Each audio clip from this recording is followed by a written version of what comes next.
This is the Transformers EARTHSPARK Deluxe Class Optimus Prime. Now, I haven't done a review of this one because I didn't want to pay full price for this one.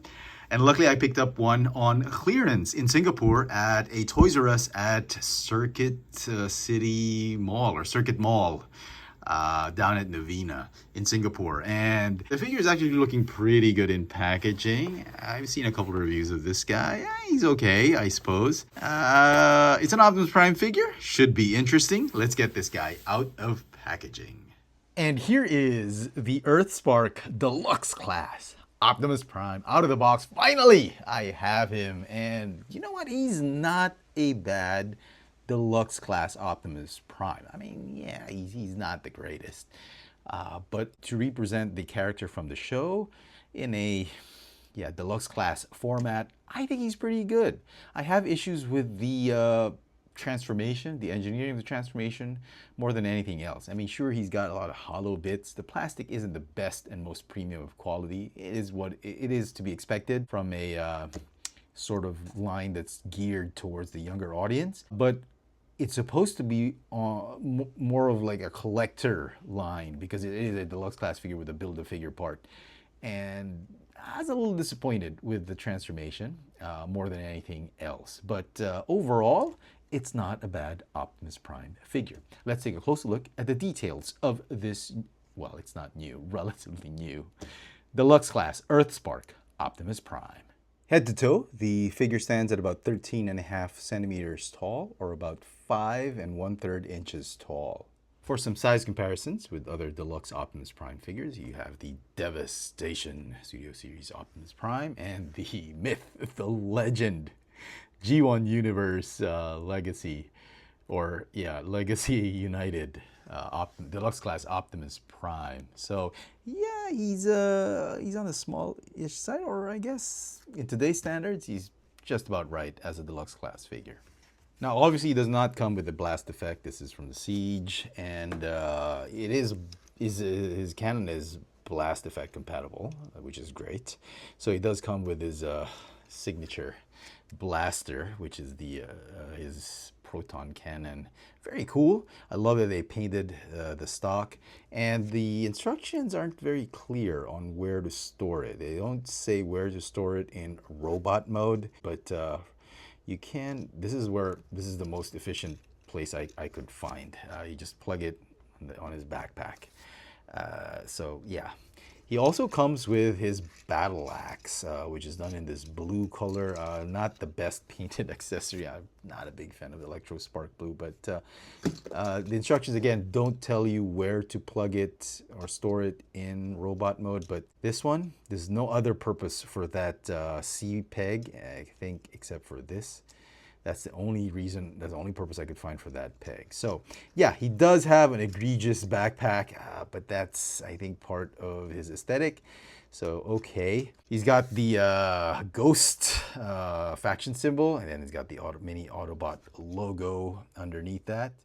Very, very well done. I think the print came out well, considering the fact that it is done in white paint, and so far, no blemishes. He comes with a masked head sculpt, which is, I'm glad they chose the battle mask one, not the open one, because, you know, Optimus Prime, we're used to seeing him in a mask or battle mask. No matrix of leadership cockpit or container or cavity right here. Would have been too much. I think that would have been too much of an ask. Okay, let's go to plastic quality. It's your standard Cyberverse Warrior class type of plastic. It's very hollow. But at the same time, it's very sturdy. So there is some premiumness to it, albeit it is like a bunch of hollow bits here and there.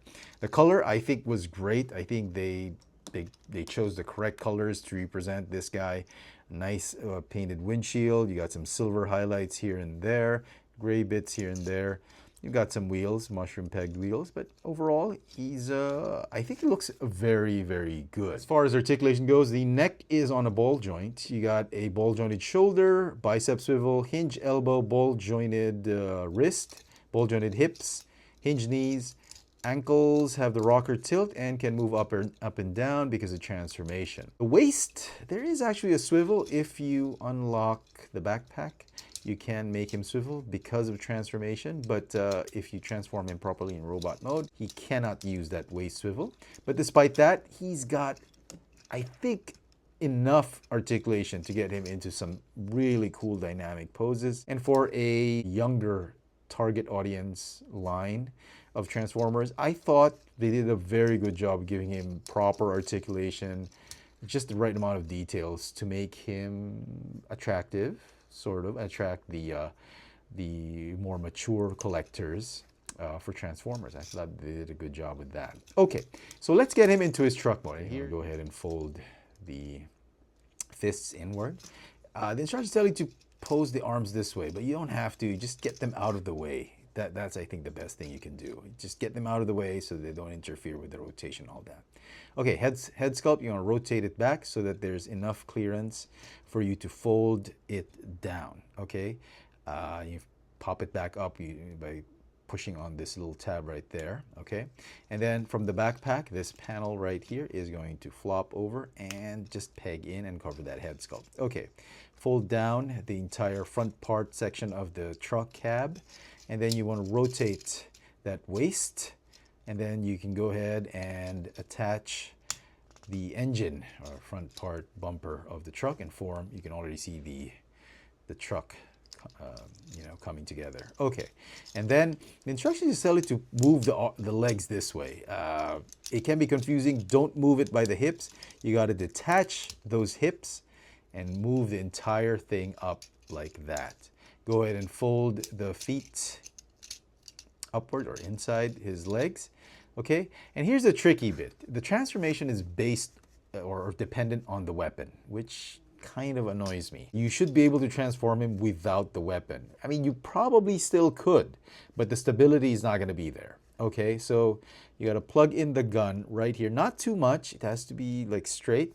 Okay, and then you're going to tab the insides of the knees onto the barrel of the gun. It's really annoying. When you first try and do it, it's confusing as heck. And then you've got this peg of doom. It's a huge mushroom peg, which you're going to break that whole plastic if you try and push it here, because the instructions tell you to move it up, move up one leg, and slide the other leg to tab it in. I mean, it looks much more difficult than the way I did. It looks easy when I did it, but it took me forever to get it to do that, and it is annoying. I mean, if you want to target the younger audience, you got to make the transformation fun and not kind of annoying like that. So, okay, and then the next bit is, you know, as you would transform the G1 Optimus Prime, the shoulders move back and all that. I'm glad they retained this, but here's the rub.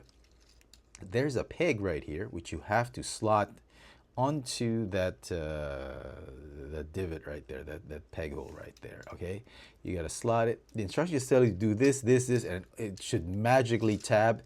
The elbows are gonna tab onto the thighs. It should magically tab like that. It doesn't happen like that. You gotta, this is the best way I figured how to do it. So you gotta slot it at an angle, just jam it in there if you can.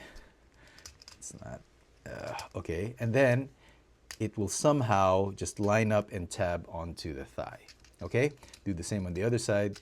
So you just want to jam that thing in right there, and then it will magically line up and tab onto the thigh. It's annoying. It wasn't a lot of fun. I'll admit, it's not the most enjoyable of transformations, but if you do everything properly, you come up with a semi or a truck mode that's actually pretty solid, and the solidity comes from using the weapon, which again I'm not a big fan of. So despite being mushroom peg wheels, he does roll very nicely, and let's not forget the axe. There's another C port right there which you can clip the axe onto, and hence, like I said, this has no function except to store it in robot mode, I think, which the instructions don't fail to mention. So yeah, he's a pretty cool truck. Despite having very minimal paint, it does look very, very cool, very sharp looking truck. Okay, as comparison to other deluxe class vehicles, Autobots, you get my usual selects Legacy Hound, and you've got smaller deluxe Minibot gears, Legacy gears. So yeah, he's right there as far as deluxe class figures go. Yeah, he's comparable to most deluxe class figures.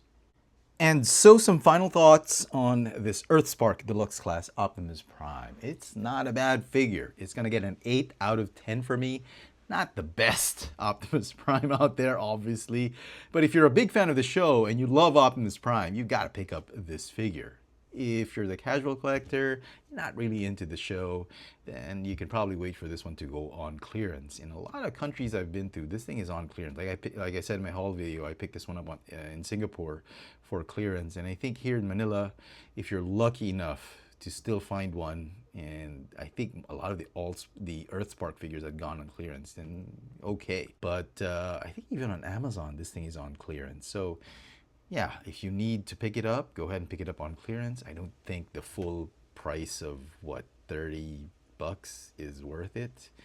Yeah, if you're a big Optimus Prime, sure. If you're a casual fan, no, I don't think this is for you. I love the show. There's a lot of Filipino culture represented in that show.